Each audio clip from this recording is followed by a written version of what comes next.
Roy, Tom, this will get you killed. It won't kill you, it'll get you killed.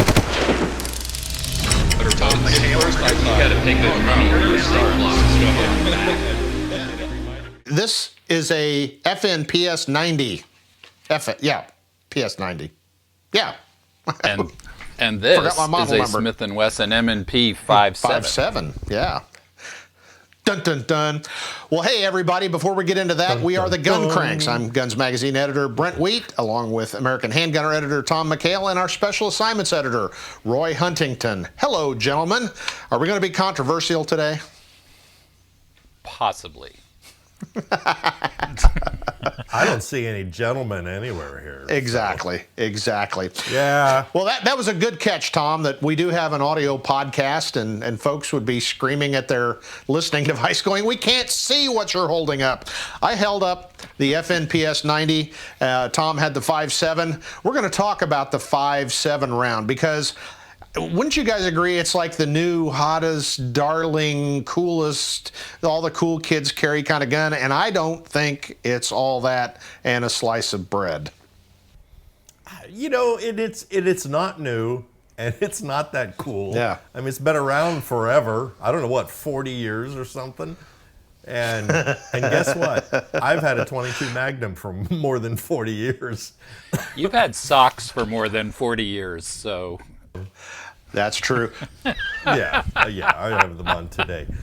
No, I don't know. I think generally people who like those kind of guns, if you have a weird caliber and a weird design, they're usually kind of weird people. And they own... You remember with Steyr GB? They made this silly gas-operated big, all the weirdos bought that. And even at the time we were saying, well, that's a stupid gun. You probably shouldn't buy that, right? But they did, and it was a stupid gun. And, and then, it's like if you see somebody who says, yeah, the new 5.7, ask them what are their other guns, and it's always a list of strange, weird manufacturers. And they they probably drive a Citroen.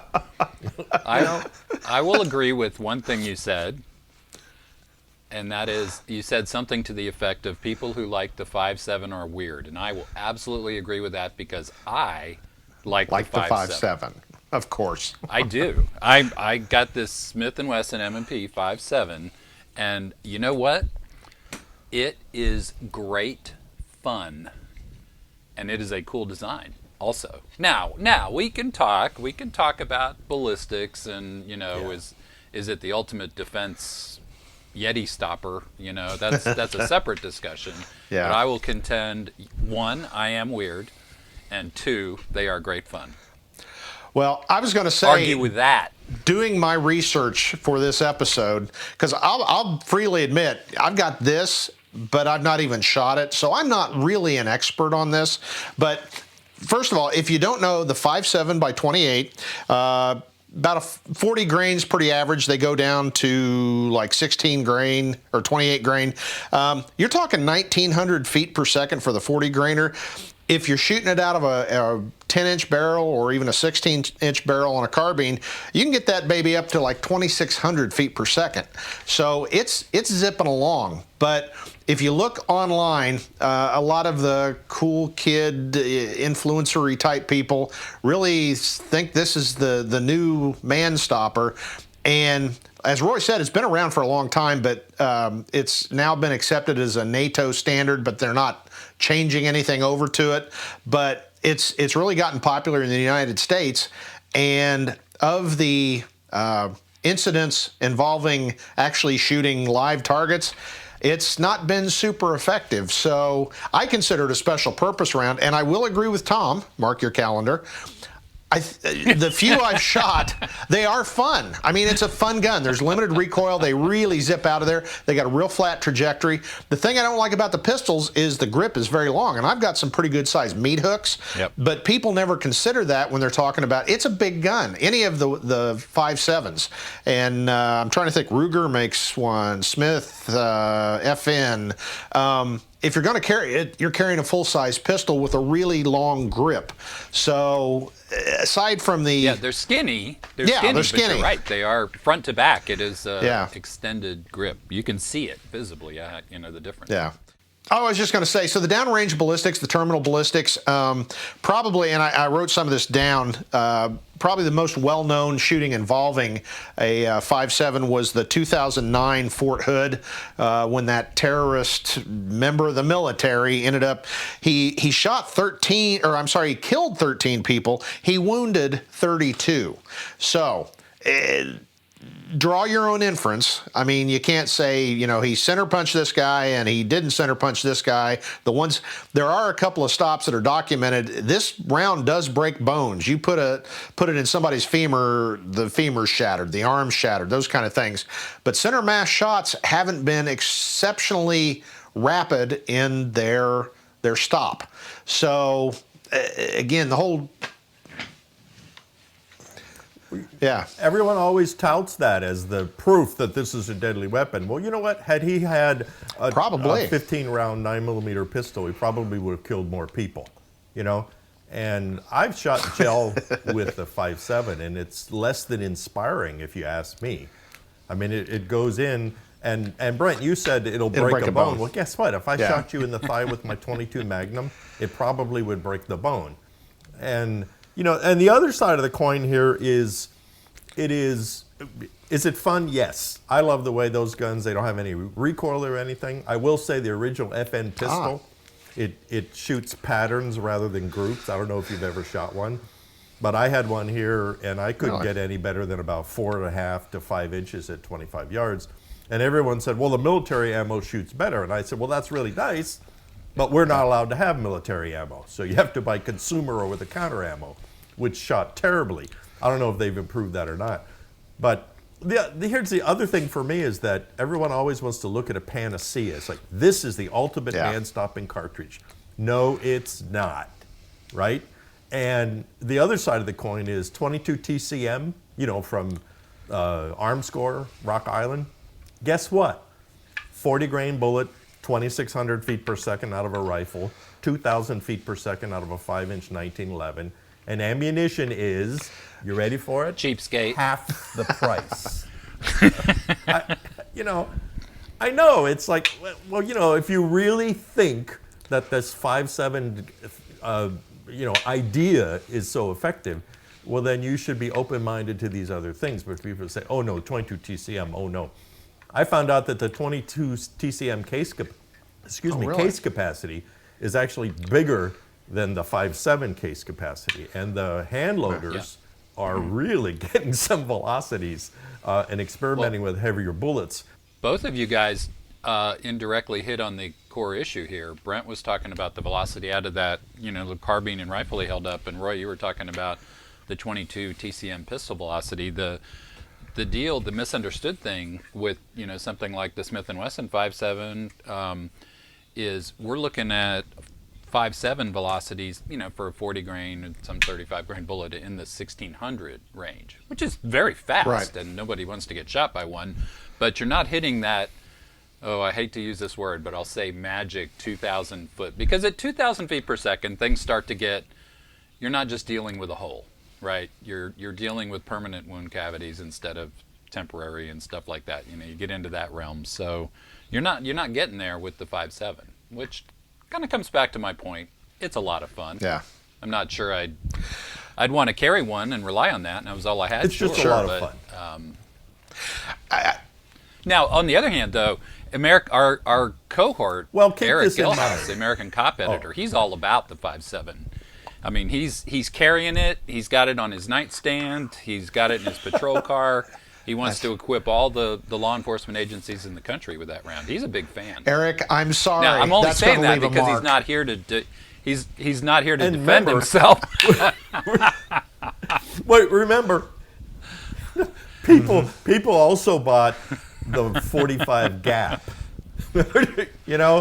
And look how the 40 came in. That's going to change the world. Yeah. And now it's essentially pretty much disappeared, and I'm sure that we'll get people want to fight us. Tom, you brought up a really important point, and that is 1600 feet per second in the real world, which is the chronographing I got when I was shooting my FN 5.7 pistol.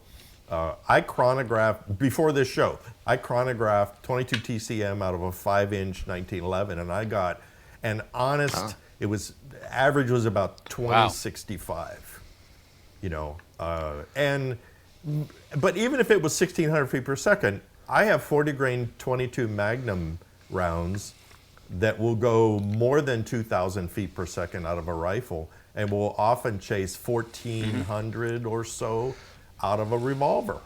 And so it's like, I don't, you know, people are saying this about the 380 now. They're saying, oh no, the 380, you know, or you need to get a 9mm. Well, I've got some Honey Badger 380 that penetrates gelatin up to 12 to 14 inches. And so why is that different from a 9mm that penetrates 12 to 14 inches? And so I just think, to me, the 5.7, it's really fun. And like you say, they don't hardly recoil. They're a lot of fun like that. They shoot real flat from in a handgun like this one, there is the capacity challenge. I mean, it only holds 23 rounds, so there's that limitation, right? Yeah. Yeah. Which goes right back to the fun element. Well, you see, it has to, because it's not as effective as a real gun. I mean, what a fun range gun. Seriously. Yeah. Yeah, there's a lot of muzzle blast, Well, though. and I call it special purpose because the Secret Service is well known for carrying those. There are some police agencies carrying them, especially in carbines. But one thing it does do fairly well most of the time is it punches body armor. And again, if you're in a situation, maybe a SWAT team, maybe dignitary protection, where you might be facing a higher risk of somebody wearing body armor, I could see that. But then again, you know, we've always trained that whole failure drill thing, you know, bang, bang, bang. That works pretty effectively too. So if you can put one in the noggin, and you know, folks that have been hit in body armor, they know they've been hit, but you can put one in the head with virtually any defensive round. That'll solve the problem. So I see it, but whatever, you know. See, but the commercial 5.7 FN won't penetrate most body armor. You've got to have the military stuff, which we can't have, right? You know, and so. And actually, I've been doing a little bit of studying lately, because the old, what do they call it, Mozambique drill, two to the chest, one in the head, and all that. Well, here, this is a head. Here, hit that head, right? No, I thought everybody's supposed to stand still and so fight like that. What I've been researching is, well, yeah, in the real world, the burglar is holding a knife up in the air in your hallway. He's backlit and he's holding perfectly still, right? But there is a movement toward the pelvic girdle drill, basically, because, you know, as this one guy I think said eloquently, he said, you shoot anybody in the pelvic region with just about any bullet that penetrates, and they stop, they fall down. You know, it breaks bones, it severs, you know, big arteries and stuff like that. And most body armor doesn't cover down there, and so and it's a bigger target. So, you know, I did some experimenting here, and it was like bang, bang, center, and then you just shoot the bottom of the target. And it's really easy. There it is. It's as wide as a human being is down there. So maybe the 5.7 would be good for that, but I don't. Talking about a hit in the pelvic girdle, I am incapacitated at the moment. So. Oh. Yeah. I know. It's like, ow. Yeah, ow. Oh, I know who was, I read it was, what was that guy that was on the New York City Stakeout squad? Cirillo, Jim Cirillo. Yeah, it was a quote. He kind of had said, Jim looked at me wryly and said, everybody we ever shot in the pelvic girdle stopped and fell down. And I thought, you know what, that makes perfect sense. So maybe if you have a 5.7, and maybe if you have to use it for self-defense, and you don't have military ammunition. Well, I got some unusual 5.7 ammo in the other day, subsonic, which I was like, they're like 62 grain bullets, I think, in the 5.7. And I'm like, okay, subsonic's always fun, but I'm trying to think what's the application. Fun. Don't get me wrong, fun is certainly a valid application. Yeah. I mean, we all enjoy going to the range, right? Yeah. Fun is an application. Maybe the scenario you're just describing, I don't know. I would be interested to shoot into gel. I bet you it penetrates Probably better. tumbles up. I'll let you know. I'm going to try Well, that. Tom, how long is that pistol with a snuffer on the end? What, 16, 17 feet long? 19 feet. It's only an inch wide, but 19 feet long. Hey, the 5.7 does, the Smith & Wesson comes with a threaded barrel, so you know I'm going to be doing that. And I'm going to be trying out this subsonic 5.7 too. Yeah. So, yeah. Well, let's wrap this up and beat the dead equine that we always beat, but it's absolutely positively true. And don't believe us. Talk to guys that have had to shoot people. Bullet placement is the key. It's just the key. So carry your 5.7, carry a 22, carry a 45, carry whatever, but you got to be able to deliver under stress and put it where the bullet's going to stop the person. I mean, it's that simple. Can I add something? I saw a T-shirt the other day, and it said, it was a picture of a gun, and it said, "Guns don't kill people. It's the bullets mostly." Yeah. And I think but that's what you just said. You know, Yeah. I mean, because I'm sorry, hilarious. the 5.7. How about 38 Super? Hey, Yeah.